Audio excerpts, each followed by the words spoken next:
kitab Al-Fatihah. A'udzu billahi minasy syaithanir rajim. Bismillahirrahmanirrahim. Alhamdulillahi rabbil alamin, arrahmanir rahim, maliki yaumiddin. Iyyaka na'budu wa iyyaka nasta'in. Ihdinas siratal mustaqim. صراط الذين أنعمت عليهم غير المغضوب عليهم ولا الضالين آمين. بسم الله الرحمن الرحيم. إن الحمد لله نحمده ونستعينه ونستهديه ونستغفره ونعوذ بالله من شرور أنفسنا وسيئات أعمالنا. من يهده الله فلا مضل له ومن يضلله فلا هادي له. أشهد أن لا إله إلا الله وحده لا شريك له، وأشهد أن سيدنا محمدا عبده ورسوله.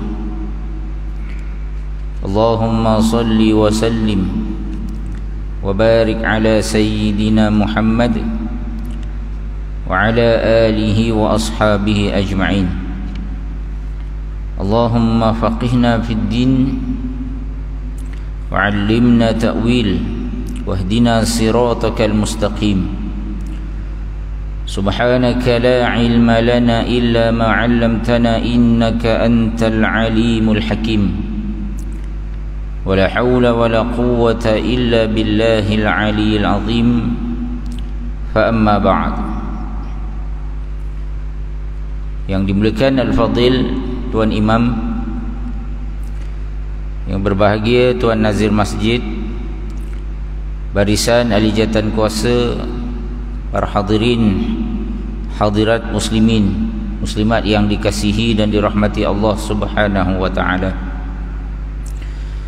Alhamdulillah, kita bersyukur kehadrat Allah Subhanahu wa taala. Pagi ini kita dihimpunkan sekali lagi oleh Allah Subhanahu wa taala di rumahnya yang mulia ini. Kita dapat sama-sama melaksanakan perintah Allah Subhanahu wa taala, melaksanakan solat fardu subuh berjamaah. Dan Allah memberi peluang kepada kita untuk kita berada di dalam majlis ilmu ini. InsyaAllah tuan-tuan, kita akan meneruskan pengajian kita kitab tafsir Asy-Sya'rawi. Kita masih lagi membahaskan kalimah basmalah ataupun Bismillahirrahmanirrahim. Tuan-tuan muslimin muslimat yang dikasihi dan dirahmati Allah Subhanahu wa taala,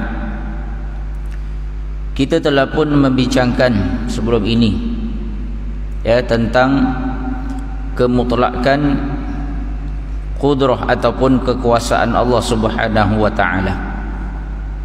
Di mana tuan-tuan, Allah Subhanahu wa taala dia mencipta alam ini. Dialah yang menjadikan segala-gala yang ada di alam ini. Dialah yang mentadbir alam ini dan menjadikannya mempunyai peraturan. Allah jadikan alam ini ada peraturan, ada asbab dan ada musabbab.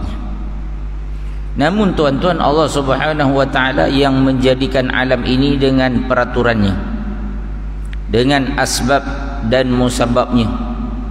Dialah juga Tuhan yang berkuasa untuk melakukan dan menjadikan sesuatu itu tanpa peraturan, tanpa asbab dan musabab. Kerana kemutlakan kekuasaan Allah Subhanahu wa taala mengatasi segala-galanya. Allah mampu melakukan sesuatu hanya dengan menyatakan kun fayakun.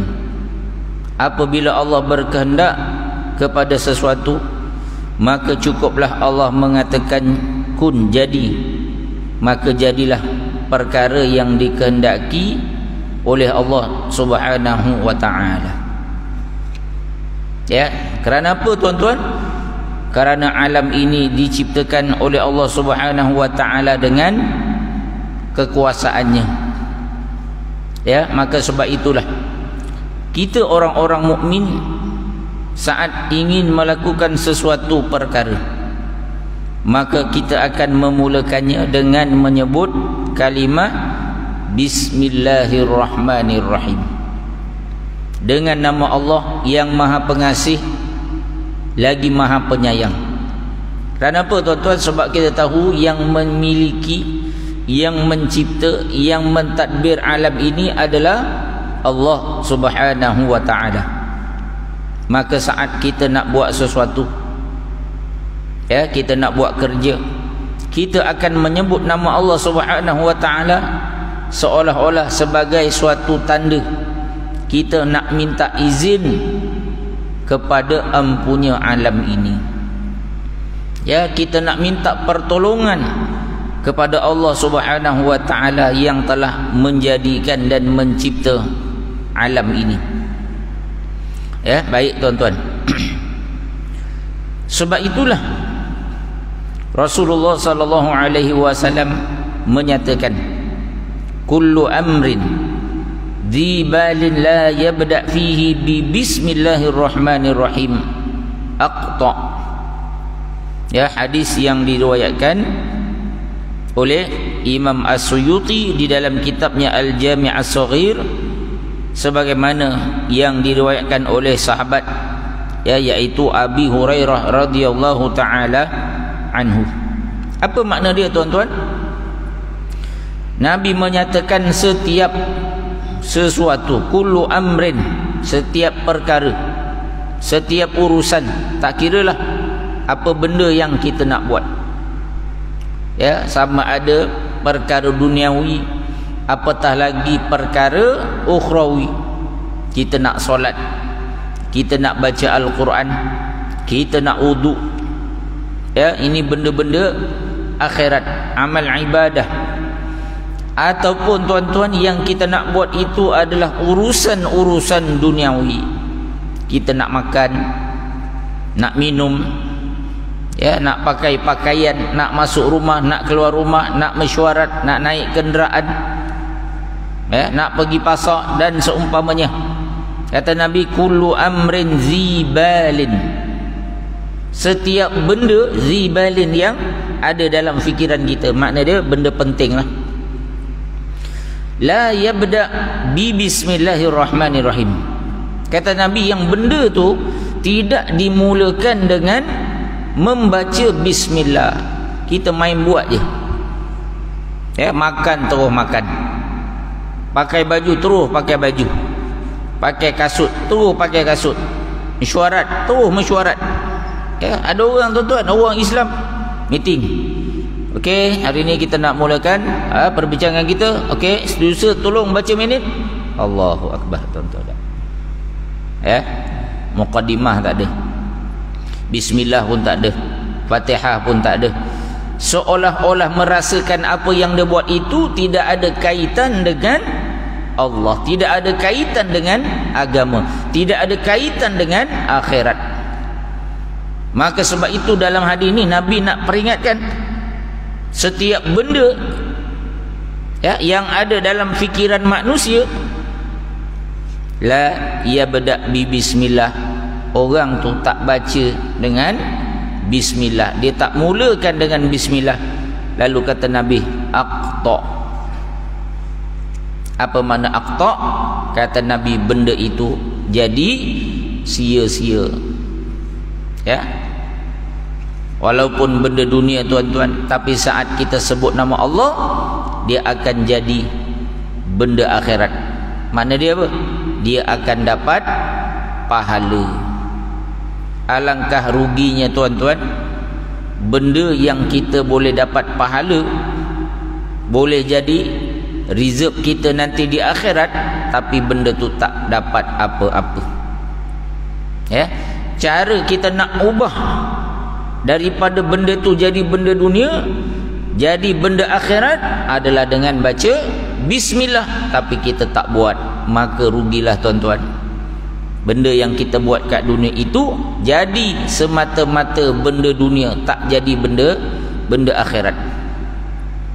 Ya, wa ma'na aqta ay maqtu'ud dhanbi aw adh-dhail ay amalun naqisun fihi syai'un dha'i'un.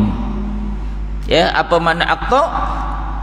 Kata Imam Asy'arawi, yaitu amalun naqisun, amal yang menjadi naqis, tak sempurna, jadi cacat.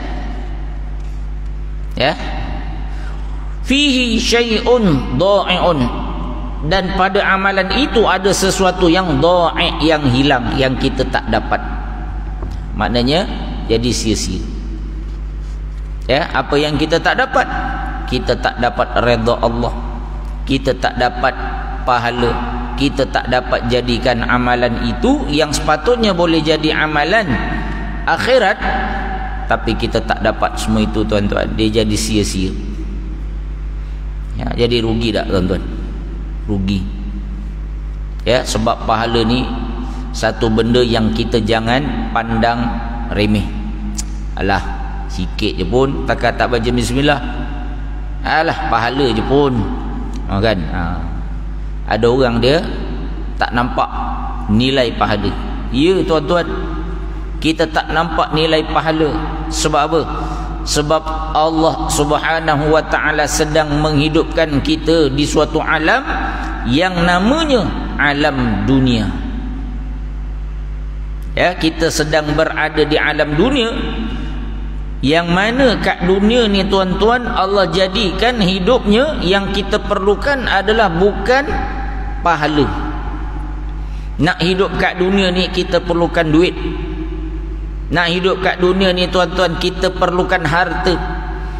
Nak hidup kat dunia ini dia berasaskan kepada material, benda. Ada benda kita boleh dapat apa yang kita nak. Tak ada benda, macam-macam yang kita tak boleh nak dapatkan. Ya, Allah sengaja menjadikan kehidupan dunia sebegitu. Sebab apa tuan-tuan? Kerana ini adalah ujian.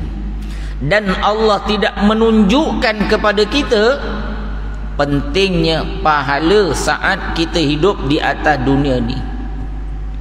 Batu orang tak heran tuan-tuan kalau tak semayang. Sebab apa? Dia tidak memerlukan pahala saat dia hidup di atas dunia ni. Dunia ni Allah sengaja jadikan pahala ni manusia tak nampak. Tuan-tuan semayang tadi, ya, dengan Pak Imam. Bila Pak Imam salam, Assalamualaikum warahmatullahi, Assalamualaikum warahmatullahi. Nampak tak tuan-tuan pahala yang tuan-tuan dapat? Ada yang nampak pahalanya berapa? Tak ada yang nampak tuan-tuan. Tapi Allah reserve pahala di atas amalan yang baru sahaja kita selesaikan. Allah reserve tuan-tuan, tapi kita tak nampak. Yang berjemaah saja tu jemaahnya tuan-tuan. Nabi kata salatul jamaah afdal min salatil fadhi bi 27 darajatan. Solat berjamaah lebih afdal daripada solat seorang-seorang 27 kali ganda. Tuan-tuan tahu macam mana 27 kali ganda tu? Kita tak tahu tuan-tuan. Ya, tetapi nanti di akhirat manusia ni tuan-tuan, ya, sampai sanggup bergaduh dengan mak bapak, sampai sanggup bergaduh dengan adik-beradik, sampai bermusuh dengan kawan sendiri. Sebab apa? Masing-masing tuan-tuan waktu tu nak mengharapkan pahala untuk dikumpulkan untuk selamatkan diri daripada azab seksaan. Sehingga disebutkan dalam hadis Nabi SAW, di akhirat nanti akan ada seorang mukmin yang datang dengan pahala solatnya, datang dengan pahala puasanya. Maknanya apa tuan-tuan?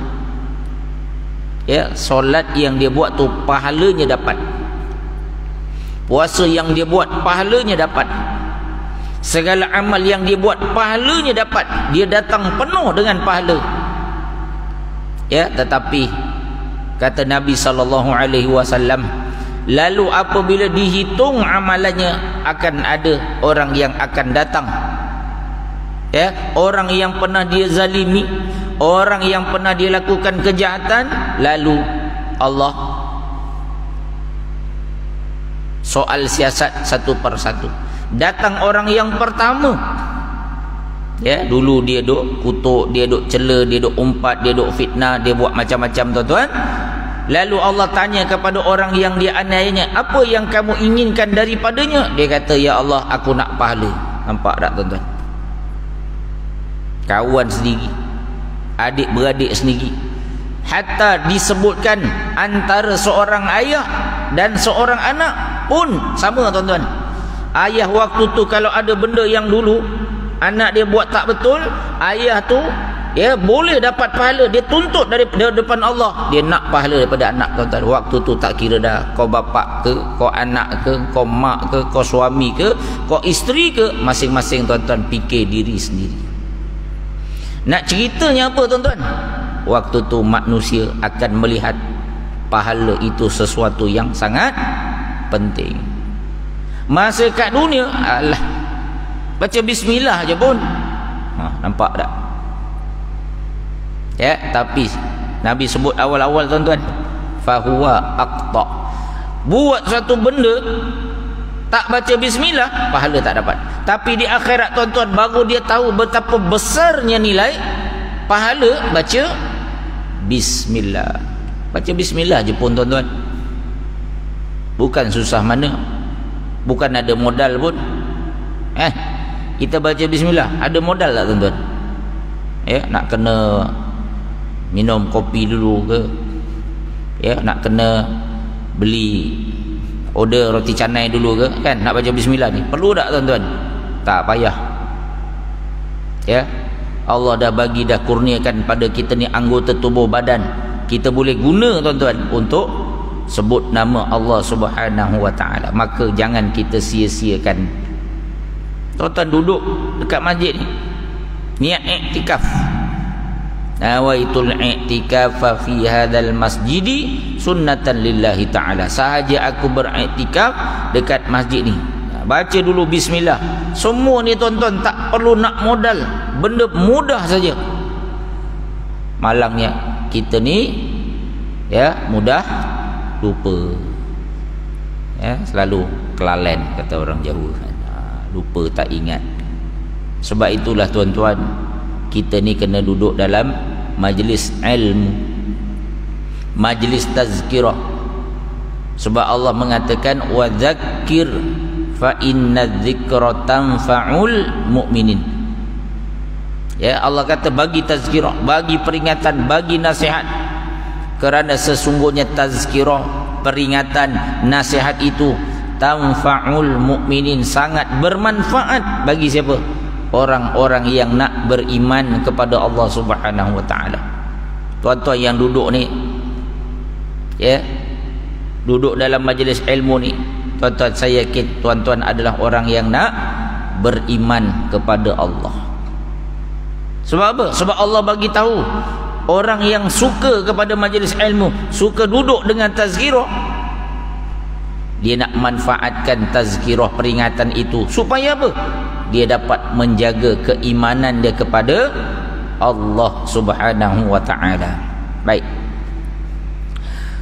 Li'annaka hina la tabda al-amal bismillah qad yusadifuka al-ghurur wat-tughyan bi annaka antal ladzi sakharta ma fil kauni liyukhdimuka wa yanfa'il lak. Imam Asy'arawi, tuan-tuan, dia nak bagi tahu kita, ya, kesan apa jadi bila kita ni dah terbiasa buat sesuatu tak nak baca bismillah. Ya, apa yang berlaku, tuan-tuan?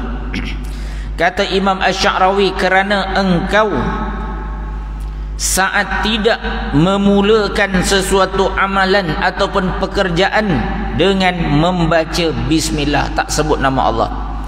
Qad yusadifukal ghurur. Ya, dia kata kadang-kadang ataupun bimbang kamu akan berhadapan dengan tipu daya. Kita ni rasa ya terpedaya. Wat tughyan. Ya, waktu tu kita telah berlaku zalim. Apa dia yang berlaku tuan-tuan? Bila tak baca bismillah. Tang mana yang Imam Asy'ari kata kita ni sedang berlaku ghurur, tipu daya. Kerana engkau menganggap bahawa engkaulah yang memperjalankan ataupun yang manage ya apa-apa yang ada di atas dunia ini, yang menyebabkan engkau boleh menggunakannya, dan engkaulah yang menyebabkan sesuatu perkara itu boleh berlaku. Kita nak buat mesyuarat tak baca bismillah pun, dalam hati kata alah benda simple je pun ya, aku boleh manage sendiri, aku boleh settle. Buat satu benda ini kacang je kan, istilah orang sekarang kacang je.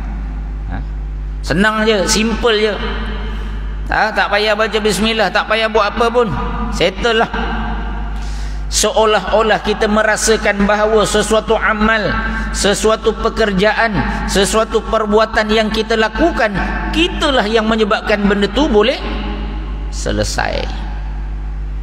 Kata Imam Asy'ari, saat itu sebenarnya kita sedang ya tertipu dengan diri kita sendiri. Kita sedang terpedaya dengan hasutan syaitan. Kita dok rasa semua ni boleh settle dengan sebab kita.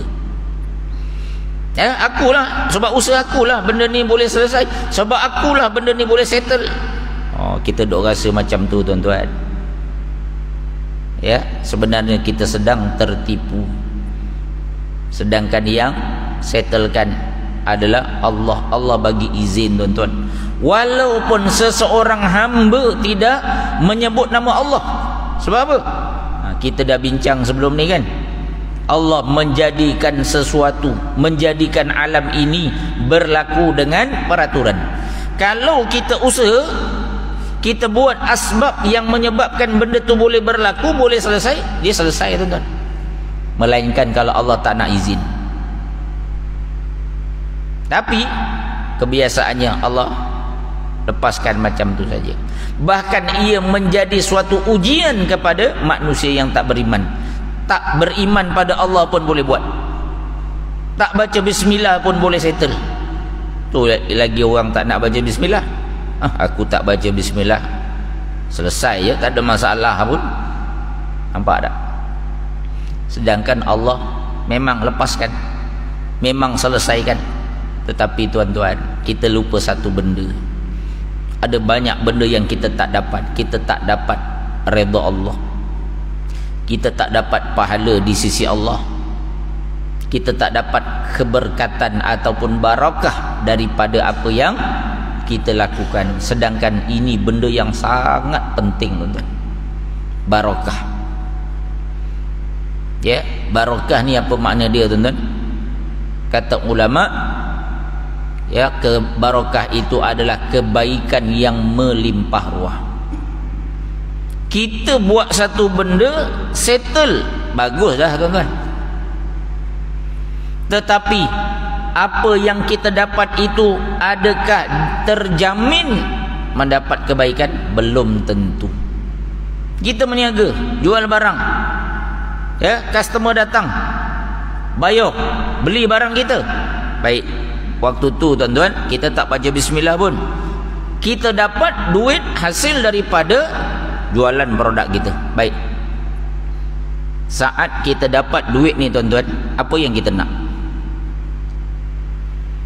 Kita mengharapkan duit ni tuan-tuan dia akan jadi manfaat untuk diri kita, boleh bagi nafkah pada anak isteri, boleh beli barang makanan untuk anak isteri. Tapi tuan-tuan, Ya, bila kita tak kaitkan sesuatu itu dengan Allah, belum tentu duit yang kita dapat ni akan jadi milik kita. Tengok pergi kereta ada resit saman, Allahu Akbar. Dapat duit tapi kena pergi dekat majlis bandaraya ataupun pergi dekat polis trafik, kena bayar saman, Allahu Akbar tuan-tuan. Hilang keberkatan daripada duit yang kita dapat. Sebab tu kita nak kena protect. Caranya apa tuan-tuan? Kita sebut nama Allah Subhanahu wa ta'ala. Dapat keredaan Allah, dapat pahala, dapat keberkatan, dan banyak lagi kebaikan-kebaikan yang akan kita dapat. Jadi jangan sampai kita tertipu dan terpedaya dengan diri kita sendiri, duk sangka semua benda boleh settle dengan kemahiran, kepandaian, kebijaksanaan yang ada pada diri kita. Wa hina la tabda al-amal bismillah falaysa laka alaihi jazaa'un fil akhirah fatakunu qad akhadta ata'ahu fid dunya. Saat kamu tidak memulakan amalan ataupun pekerjaan kamu dengan bismillah, maka saat itu kamu tidak akan mendapat apa-apa balasan akhirat. Ini lagi rugi tuan-tuan. Sebab kita orang beriman, kita yakin bahawa kita bukan hanya hidup di atas dunia. Kita orang beriman, kita yakin bahawa kita akan hidup di satu lagi alam, bahkan bukan setakat alam akhirat saja, kita akan hidup di satu alam namanya alam kubur. Di alam kubur tidak ada yang dapat menyelamatkan kita melainkan dengan pahala yang kita bawa masa kita hidup di atas dunia. Tapi orang yang tak mulakan kalimah, menyebut kalimah Allah bila buat satu pekerjaan, maka tuan-tuan dia tak akan dapat balasan akhirat. Balasan ataupun nikmat kubur pun dia tak akan dapat. Dia hanya dapat balasan masa dekat dunia saja. Dia kerja, dia sungguh-sungguh, dia meniaga, buat strategi, marketing strategi, dia buat macam-macam kaedah, tips, dan berjaya, dapatlah tuan-tuan, dapatlah. Kalau dia punya strategi itu berjaya, dapat sale yang banyak, dapatlah tuan-tuan, memang dapat. Tapi dunia saja tuan-tuan, dunia saja dia dapat. Kalau Allah takdirkan dia kaya, dia akan kaya.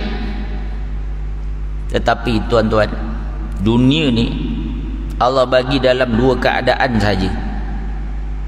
Allah bagi kita dunia ni, kita akan dapat dunia dalam dua keadaan saja tuan-tuan. Apa dia? Yang pertama, Allah akan bagi kita dunia sebanyak mana yang telah ditentukan oleh Allah Subhanahu wa ta'ala. Kalau Allah takdirkan kita kaya, maka banyak itulah tuan-tuan. Kalau rumah kita besar, kereta kita mewah, gaji kita tinggi, pakaian kita mewah, memang tuan-tuan kita akan dapat. Tapi kalau sederhana, sederhanalah. Kalau miskin, miskinlah tuan-tuan. Dunia ni Allah takdirkan bagi setiap hamba-hambanya banyak mana yang Allah nak bagi. Kalau kaya, alhamdulillah lah, tu rezeki dia tuan-tuan. Tapi adakah akan membawa apa-apa kebaikan di akhirat? Belum tentu. Tengok macam mana treatment dia gunakan harta tadi. Tu yang pertama tuan-tuan. Kita akan rasa nikmat dunia banyak mana yang Allah tentukan untuk kita. Kaya-kayalah. Kalau sederhana, sederhanalah. Kalau miskin, miskinlah. Kalau susah, susahlah. Yang pertama. Yang kedua, Allah akan bagi dunia selama mana umur yang ditentukan oleh Allah untuk dia. Ada orang kaya tapi sekejap je tuan-tuan. Umur 30 dia kaya tuan-tuan. Start daripada umur 20 lebih, dia graduate daripada universiti, ya, ataupun dia habis SPM, tuan-tuan, dah start kerja dah. Macam-macam bisnes, macam-macam pekerjaan, macam-macam kerjaya dia buat. Akhirnya start umur 25 tahun dia dah berjaya dah, tuan-tuan. Tapi Allah takdirkan hidup sampai umur 30 tahun. Berapa lama dia boleh rasa kaya tu, tuan-tuan? 5 tahun je, ya kan? Ada orang Allah bagi dia lama sikit, umur 40 tahun.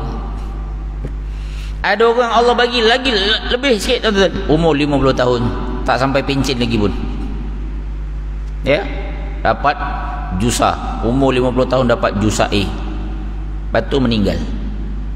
Pencen siapa dapat, tuan-tuan? Bini dapat, kan? Manfaat itu orang lain dapat, anak dia dapat. Allahu Akbar. Tu kalau dia kaya.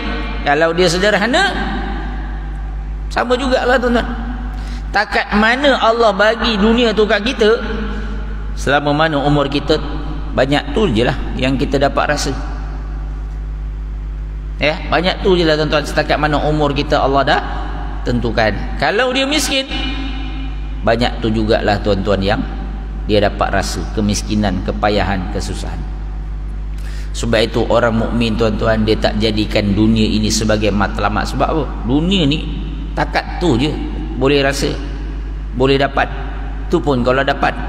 Kalau tak dapat, ya, tak ada peluang untuk dia merasai nikmat dunia sebagaimana yang dia inginkan. Tetapi Allah memberikan kepada setiap manusia, dia boleh usaha untuk dapatkan nikmat akhirat. Dunia ni kadang-kadang kita usaha, tapi Allah tak izin, tuan-tuan. Sebab Allah dah tulis takdir umur kita, Allah dah tulis takdir rezeki kita. Ini semua manusia Allah bagi berdasarkan kepada takdir. Tapi tuan-tuan, tuan-tuan nak dapat akhirat, Allah beri kepada setiap manusia hakul ikhtiar, hak nak pilih. Tuan-tuan nak datang, tak datang solat subuh dekat masjid, tuan-tuan yang boleh pilih. Tuan-tuan nak datang, tuan-tuan lah yang pilih. Tuan-tuan tak nak datang, tuan-tuan jugalah yang pilih. Tuan-tuan nak jadi ahlul masjid, ahli solat berjamaah, saat tuan-tuan datang, tuan-tuan lah yang pilih. Kalau tuan-tuan malas, tuan-tuan jugalah yang pilih untuk tak nak pergi.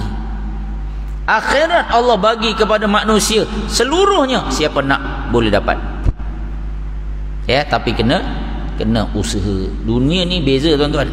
Allah bagi takat mana yang Allah dah tentukan. Orang usaha macam mana pun, kalau Allah tak izin, tak dapat. Orang tak usaha tapi Allah izin, dia boleh jadi kaya, dia dapat, ya, dia dapat, ya. Maka sebab itu, tuan-tuan, saat seseorang melakukan suatu pekerjaan, dia tak mulakan dengan bismillah, alangkah ruginya, tuan-tuan. Sebab apa? Kata Imam Asy-Sya'rawi, falaisa lahu jazaa'un fil akhirah. Orang ni dia takkan dapat ganjaran ataupun balasan akhirat. Fatakunu qad akhadha ata'ahu fid dunya. Orang ni hanya akan dapat pemberian Allah di atas dunia sahaja. Tu pun banyak mana yang Allah bagi untuk dia, ya. Wa batarat au qata'at ata'ahu fil akhirah. Adapun akan terputus ataupun, ya, terhapus pemberian-pemberian Allah di akhirat. Bila tak baca bismillah ni, tuan-tuan, akhirat kita takkan dapat, terputus. Nabi kata aqta', tak dapat apa. Maka tuan-tuan, sebab itu janganlah kita mensia-siakan pekerjaan, perbuatan, amalan, aktiviti yang kita buat kat dunia ini daripada menjadi ganjaran di akhirat. Jangan sampai kita sia-siakan, tuan-tuan. Caranya mudah sangat, tak perlu modal pun. Tuan-tuan tak perlu nak bid tender, ya, nak submit paper, tak payah. Hanya sekadar dengan kita membaca Bismillahirrahmanirrahim, pekerjaan yang kita lakukan, tak kira sama ada pekerjaan tu pekerjaan yang kecil ataupun pekerjaan yang besar, Bila kita baca bismillah, Allah akan connect perbuatan kita itu. Bukan hanya dunia dapat juga tuan-tuan. Kita makan kan, tak baca bismillah jadi benda dunia. Kalau baca bismillah pun jadi benda dunia juga tuan-tuan. Orang tak baca bismillah kenyang, kita baca bismillah kenyang pun kita dapat. Yang tak baca bismillah menambah sebab sedap, kita baca bismillah pun menambah juga tuan-tuan, bukan tak menambah. Apa ingat bila baca bismillah terus kenyang, sekali makan terus kenyang ke? Tak juga kan. Sama juga macam orang yang tak baca bismillah, dia rasa sedap, kita pun rasa sedap. Dia rasa nak menambah, kita pun nak menambah juga. Oi, sedap jugalah. Hang baca bismillah tak? Aku tak baca bismillah. Sama je tuan-tuan, tak ada beza. Yang membezakannya hanyalah amal dia tak jadi amal akhirat, hanya sekadar duniawi, tapi amal kita akan jadi dunia dan akhirat. Tu yang kita nak tuan-tuan. Kita tak nak sia-siakan amal kita tu hanya sekadar kurniaan duniawi daripada Allah, tapi dia jadi kurniaan duniawi dan juga kurniaan akhirat. Faqbil ala kulli amalin bismillah. Ya, maka kata Imam Asy-Sya'rawi, jadikanlah ya, ataupun mulakanlah terhadap setiap amalan yang kita lakukan kat dunia ini dengan membaca bismillah. Qabla an ta'kul qul bismillah li'annahu huwa alladhi khalaqa laka hadha ta'am wa razaqaka bih. Sebelum kamu nak makan, ni Imam Sya'rawi pesan, sebelum nak makan qul, sebutlah bismillah, baca bismillah. Baca bismillah pun tak pada tuan-tuan. Tak mesti kita ya sebut penuh bismillahirrahmanirrahim, ataupun tak semesti kita angkat tangan baca doa ya Allahumma barik lana fima razaqtana wa qina adzabannar. Sebut bismillah aja tuan-tuan pun boleh dah. Tapi kalau nak sebut penuh, nak baca doa pun tak ada masalah, mana-mana boleh. Ya. Kenapa nak kena baca?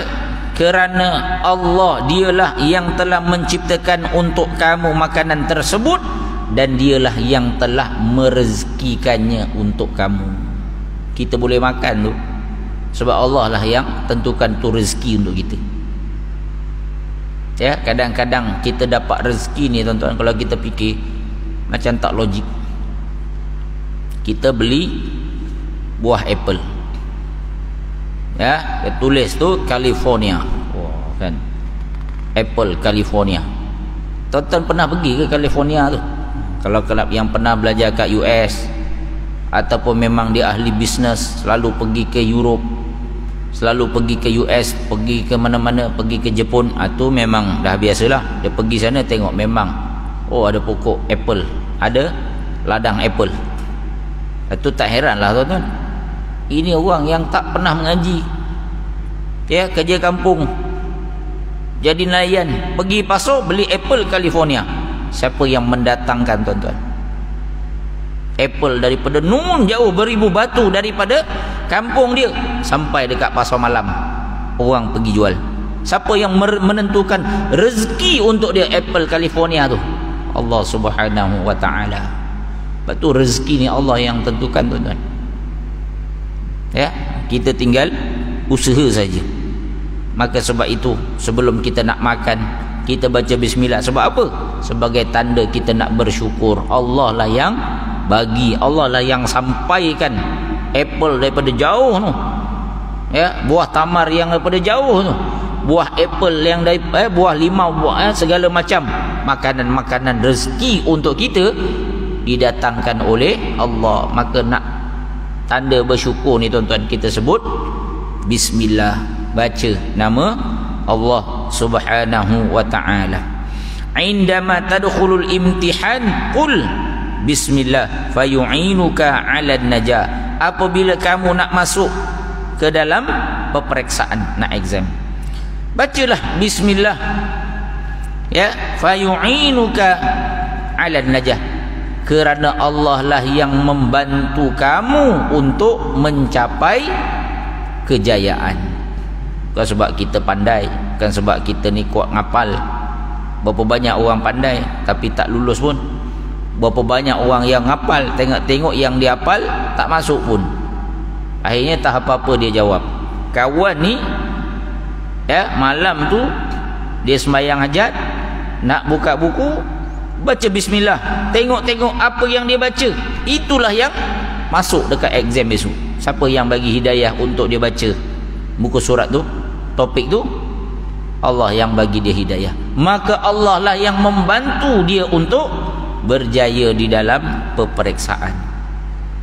Periksa tu kat dunia tuan-tuan, tapi apa yang dia buat bila baca bismillah, periksa yang dia buat tu semua jadi pahala di sisi Allah Subhanahu wa taala. Tuan-tuan, inilah matlamat hidup kita.